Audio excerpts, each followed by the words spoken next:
Hey there, it's Anonymous T. Welcome to Anonymous T Podcast. I hope you guys are all having an amazing day today, sending good vibes, sending good energy, sending blessings and positivity to each and every single one of you. Thank you so much for tuning in. So we've got to talk Love Island USA because we have some bombshells coming in that I am not here for, you guys. I am not here for. I don't know what's going on. So I was watching After Sun tonight. As you guys know, I did a video earlier where I was anticipating the announcement to be Carrington and Cinco, because there are 4 single OGs in the villa right now who need male bombshells, who did not see it for the little boys, the little Casa boys, and need some men in there, right? So I thought, what better way than Carrington, who's the ultimate bombshell, and Cinco to come back. But then I remembered with Cinco, for some reason, Peacock, I don't know what it is, because I remember Shannon from season 3 saying this in an interview before. It seems that the Love Island franchise wants nothing to do with anybody from the season 3 cast, you guys. It seems like every time there's an opportunity to give somebody from season 3 an opportunity to be on this show or be on Love Island Games, it is like they just do a hard pass, you guys, and rather go back to season 2. And it's just wild to me. They rather go back to season 2 or go to Australia or London, you guys, than to even touch anybody from season 3. So that is crazy to me. But nonetheless, because I believe Cinco said he was available because he's single, because I believe him and his girlfriend broke up months ago. So nonetheless, he would have been great to be in the villa, but I just don't understand. And then, Harrison, he grew his hair out, so he's looking a hot mess, and Cassie's back, but I don't know, I feel like she did something to her face. She touched her face somewhere, because she does not look the same from the clips that they were showing from her last season, and it's going to be so predictable. Harrison's up here talking about possibly going after Catherine, and I'm like, oh, okay. I don't know if this is like a mulligan that he's trying to make up for what happened with Destiny. I don't know. But I just don't care. And then Cassie said basically that she's got a few people that her eyes are on. She really likes Miguel. She likes Kendall. And then she said that she is going to make a go for Rob because they did not end on the best terms, because they ended up going for other people after Casa and at Casa, and he had liked somebody else and she had liked somebody else. So she really ultimately is going there for Rob, you guys. And I was like, Cassie, no. Cassie, you have not learned your lesson at all. But here's the thing I don't understand. Cassie just came in second place last season, you guys. And this is giving what happened with Love Island Australia. So those of you who don't watch Love Island Australia, what happened was a previous winning couple came back, you guys, as Bombshells another season. And I think got pretty much all the way almost to the end right before finale and ended up coupling up with each other, ending up briefly getting back together and all the things. It was a disaster. And then they got casted again, you guys, for Love Island Games. And it's like, okay, you guys already won the show and you get to come back as another opportunity. Here's the thing. This influx of previous Islanders that the show is doing, it's getting exhausting.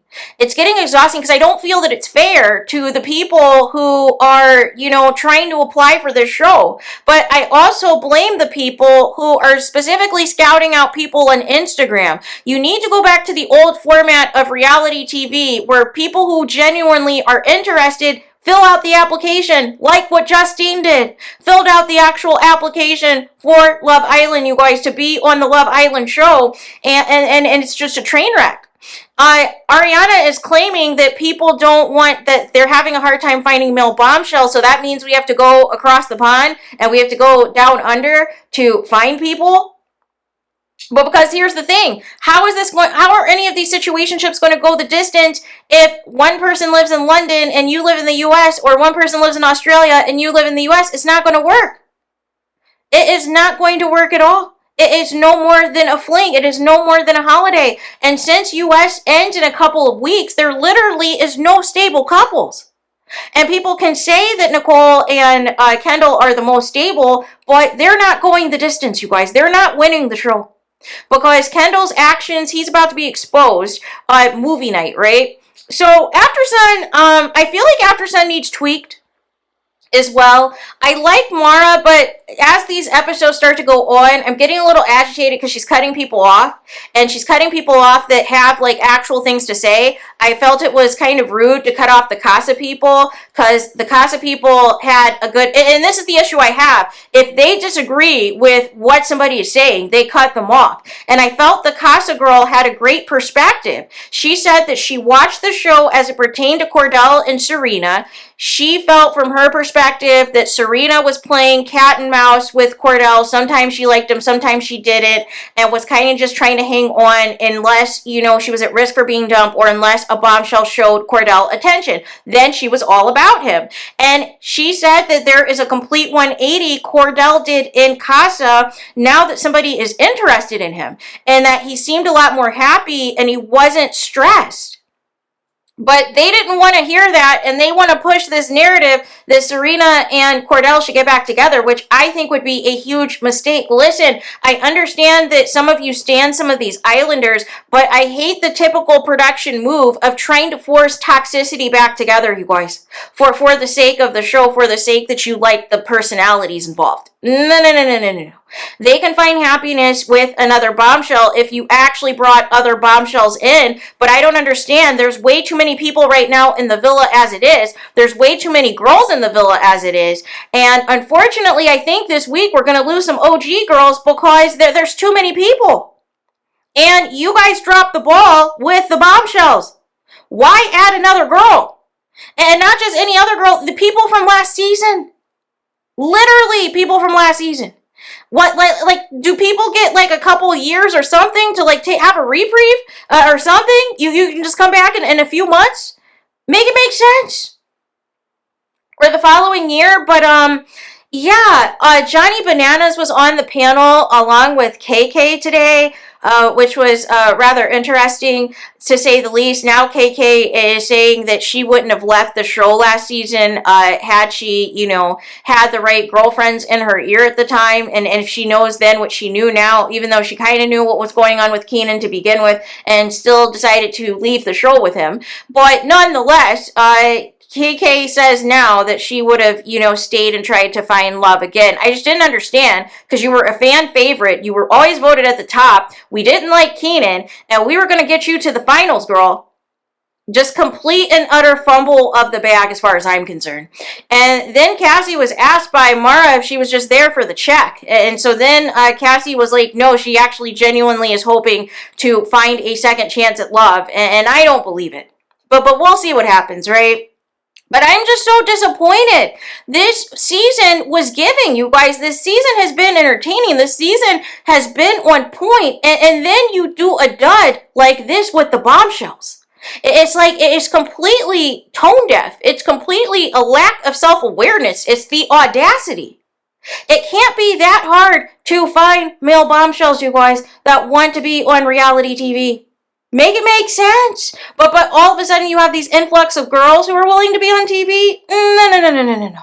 There's plenty of fitness dudes on Instagram that I'm sure would love to be on this show, you guys. I don't think these producers are looking hard enough, and they need to go back to the drawing board and have traditional applications for casting, you guys. Because this notion where we're just going to try to recruit people off of social media or off of Tinder isn't working. It is not working at all. Every once in a while, you'll find a decent bombshell like Miguel, but for the most part, these Casa guys were all a downgrade from the men that existed already, and that shouldn't be the case. Casa is supposed to tempt you. It's not only supposed to tempt the men, but it's supposed to tempt the women too, and the women saw all of these people as boys, being shy, not knowing what to do, not knowing how to act, which is why only one of them got picked. But the show needs to do better. Like I said, the format of After Sun needs to be better. Liv was the guest person in the beach hut today. She is full of life. She's full of energy. This thing of influxing all of these terminologies from Love Island UK, I'm kind of like the fanny flutters, and I fancy you, and I've got the ick, and I'm buzzing, and it's like, you guys, what are we doing? what are we doing, right? So nonetheless, I don't know if this is going to be continued a thing because Mara had Liv come up with something else that she has to say and make the episode. And I'm just like, this is so cheesy. This is so cheesy, but this is the problem when there's too much international people on this show, is the show is no longer an American show anymore. And it takes away kind of because it's not realistic. So, nonetheless, we will see what the fallout is going to be from the Casa Amor recoupling tomorrow. And we are getting movie night, I presume, either Monday or Tuesday, it sounds like. And then I presume after that, there's going to be a vote of some sort to get rid of a lot of these people. Because like I said, there's literally only a couple weeks left of the show because the show basically came on earlier because of the Olympics that are going to be starting. So nonetheless, we'll see what happens. I am disappointed in these bombshells. We need more male bombshells. I was hoping that the OGs could somehow make it to the end, the OG girls, because I like this girl power. I like how hard they ride for each other and have each other's back and all of the things. And everybody else, these Casa girls look absolutely terrified to be there because the men, as soon as they got to the villa, they were trying to basically dismiss them. And it's like, well, what was the point of bringing them back if you were not going to stand on business and stand on your selection? Make it make sense. And then we'll find out why Kenny is crying in tomorrow's episode over Janae. And I'm sure she probably just told him, listen, you embarrassed her, you played her, and he's probably having a breakdown. But I don't understand why Leah and Serena are comforting him and not comforting Janae. But nonetheless, we will see what happens. We will see the aftermath of that. But yeah, I'm not looking forward to these bombshells at all. I think it is a waste. Harrison looks awful. He looked better last season. It's just a waste of time, you guys. They were just better off just giving us nobody. Just giving us nobody if you can't find anybody. Because what is this? So there is that. Let me know your guys' thoughts in the comments. Please do not forget to like, comment, and subscribe. Hit the notification bell so you're notified the moment I post new content on my channel. And with that being said, I'll talk to you guys again very soon.